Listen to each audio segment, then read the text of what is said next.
Assalamualaikum warahmatullahi ta'ala wabarakatuh. Alhamdulillah. Assalatu wassalamu ala rasulillah Sayyidina wa maulana Muhammad ibn Abdillah wa ala alihi wa ashabihi wa man tabi'a hudahu wa walah, amma ba'du. Para sahabat, para teman-teman yang dimuliakan oleh Allah subhanahu wa ta'ala, Asiyah binti Muzahim adalah seorang wanita mulia yang namanya pernah diceritakan oleh Rasulullah Sallallahu Alaihi Wasallam. Asiyah adalah ibu angkat Nabi Musa alaihissalam sekaligus istri dari Fir'aun. Asiyahlah yang menyelamatkan Musa kecil ketika dihanyutkan ibu kandungnya di sungai. Asiyah binti Muzahim adalah salah satu contoh yang bisa diteladani oleh orang-orang yang beriman. Hubungan antara ia dan Fir'aun yang kafir tidak menjadi mudarat bagi Asiyah sedikitpun, karena Asiyah memang memisahkan diri dengan suaminya dalam kekafiran dan amal perbuatannya.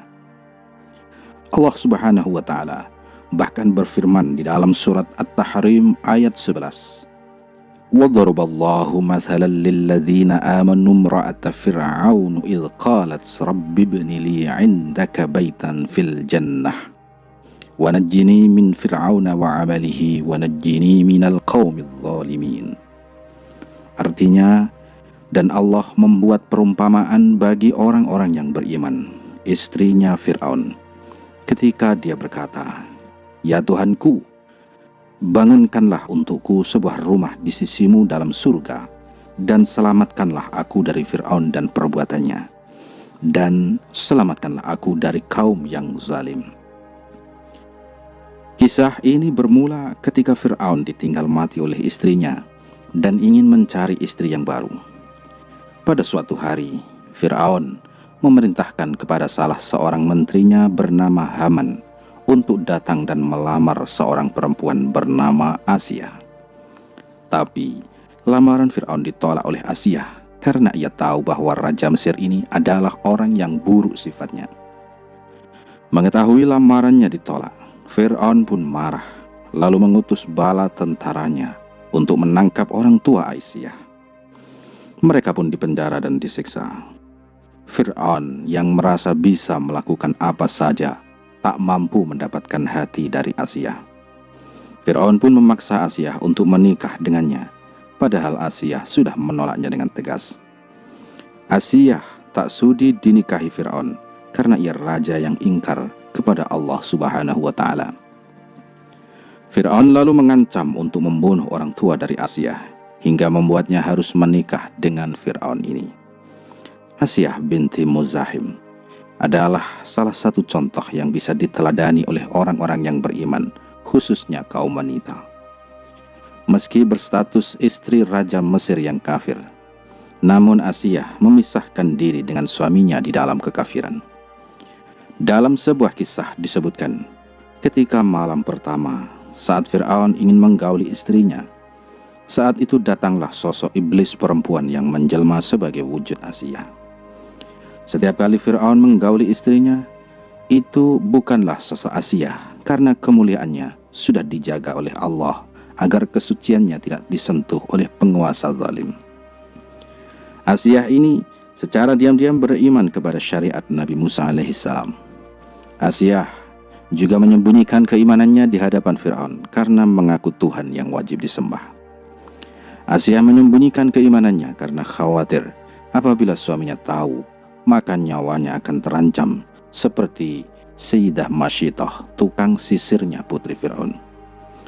Masyitoh juga menyembunyikan keimanannya di hadapan Fir'aun, hingga pada akhirnya ia digoreng hidup-hidup bersama semua anaknya. Asiyah tak tahan dengan perbuatan biadab suaminya yang tega menggoreng hidup-hidup Masyitoh dan semua anak-anaknya. Ia pun marah besar kepada suaminya Fir'aun dan lantas mendatangi Fir'aun. "Celakalah engkau, wahai suamiku, alangkah beraninya engkau kepada Allah subhanahu wa ta'ala," kata Asiyah. Fir'aun terkejut mendengar istrinya menyebut nama Allah persis seperti yang dikatakan Masyitoh. Fir'aun pun marah, kemudian meminta Asiyah menarik kata-katanya kembali, tapi Asiyah tidak menurutinya. Akhirnya Fir'aun pun semakin marah mendengar perkataan Asiyah hingga ia mengusirnya. Keesokan harinya, Fir'aun mengumpulkan seluruh pejabat-pejabat Mesir dan bertanya pendapat mereka tentang Asiyah binti Muzahim. Mereka menjawab dengan pujian-pujian karena Asiyah ini memang dikenal sebagai seorang wanita yang baik. Fir'aun pun berkata bahwa Asiyah telah menyembah Tuhan selain dirinya. Maka setelah mendengar itu, pejabat-pejabat Mesir itu meminta Asiyah harus dibunuh. Akhirnya, Asiyah pun ditangkap dan tubuhnya diikat di sebuah batu. Kemudian dia dibawa ke tengah padang pasir yang sangat panas. Asiyah ditinggalkan dengan posisi dirinya terikat di bawah terik matahari padang pasir. Fir'aun berprasangka bahwa Asiyah pasti akan meminta tolong kepadanya dan mau kembali menuhankan dirinya. Selama Asiyah ditinggal sendirian di tengah padang pasir, Nabi Musa datang kepadanya lalu memegang tangan Asiyah. Nabi Musa kemudian membisikkan di telinga ibu angkatnya itu bahwa Allah tidak akan melimpahkan rasa sakit kepada Asiyah. Fir'aun lalu kembali mendatangi Asiyah bersama pasukan kerajaan, lalu bertanya siapa yang patut disembah, apakah Allah atau dirinya. Namun karena Allah Subhanahu wa Ta'ala sudah menanamkan keimanan di hatinya Asiyah, maka Asiyah pun menjawab, tiada Tuhan selain Allah yang patut disembah. Fir'aun yang murka lalu menyiksa Asiyah dengan memukulinya secara membabi buta dalam posisi terikat di bawah terik matahari.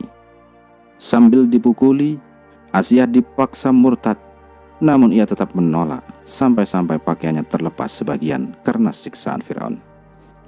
Asiyah yang tidak merasakan sakit malah tersenyum dan tertawa ketika disiksa oleh Fir'aun. Fir'aun yang sangat marah kepada Asiyah tetap tidak mengikuti perintahnya. Akhirnya Fir'aun memutuskan membunuh Asiyah binti Muzahim. Asiyah yang mengetahui ajalnya sudah dekat lalu mengangkat wajahnya ke langit dan berdoa kepada Allah Subhanahu wa Ta'ala. Asiyah meminta untuk dibangunkan sebuah istana di surga untuknya. Allah Subhanahu wa Ta'ala pun langsung mengabulkan doanya. Maka Allah menampakkan istana yang diminta Asiyah hingga ia benar-benar bisa melihat istana tersebut lalu tersenyum. Fir'aun yang heran melihat Asiyah lalu berkata bahwa istrinya itu semakin gila sementara ia sedang disiksa. Asiyah binti Muzahim pun dibunuh oleh Fir'aun beberapa saat setelah ia melihat istana untuknya di surga.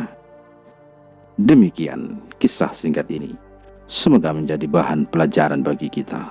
Wallahu a'lamu bissawab. Wassalamualaikum warahmatullahi wabarakatuh.